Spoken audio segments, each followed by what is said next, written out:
आणि कृपया सर्वांनी पेंडालमध्ये येऊन बसावं। इथं स्टेजच्या डाव्या बाजूने जे आपले सगळे शिवसैनिक आहेत त्यांना विनंती, स्टेजच्या खाली बसा, खाली बसा, उभं राहू नका। आपल्या सर्वांना विनंती आहे।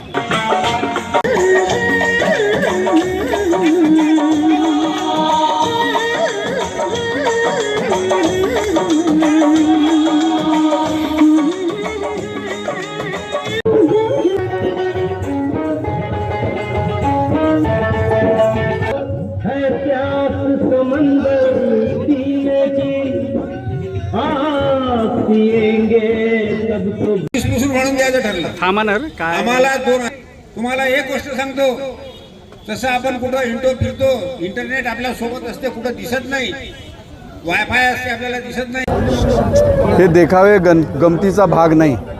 महाराष्ट्रात जे जन आक्रोश आंदोलन या ठिकाणी होत आहे, हे आमच्या पक्षाचे नेतृत्व आदरणीय उद्धवसाहेब ठाकरे यांनी आम्हाला आदेश केले आहे की ज्या ज्या महाराष्ट्रात असे भ्रष्ट मंत्री आणि आमदार आहे त्यांच्या विरोधात एल्गार पुकारला पाहिजे आणि आमचे सर्व यवतमाळ जिल्ह्याचे शिवसैनिक या ठिकाणी एकत्र येऊन यांचा निषेध केला आहे की यांना या पदावरून काढा, यांना निष्कासित करा।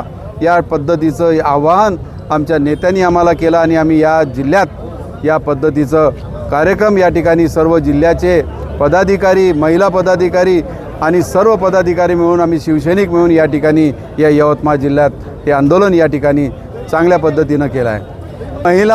महिला नसून हे माणसं आहे, पुरुष आहे।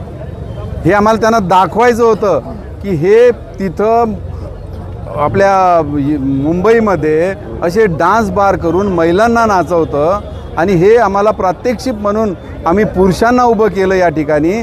आपण बघितलं असेल की याआधीसुद्धा आपल्या या गृहराज्यमंत्री आर पाटील होते, त्यांनी हे डान्स बार बंद केलं होतं आणि हा गृहमंत्री या BJP सरकारमध्ये गृहमंत्री असलेला कदम त्यांच्या आईच्या नावाने हे बार आहे आणि त्या बारमध्ये महिला नाचवतात। हे आमच्या महिलांना दाखवून द्यायचं होतं। हे महिला नसून आमचे जे नाचवलेले आहे हे प्रात्यक्षिक होतं आणि हे पुरुष आहे, हे आपल्याला आवर्जून सांगायचं होतं की हे दाखवायचं चित्र होतं की आपल्या महाराष्ट्रात काय चालू आहे।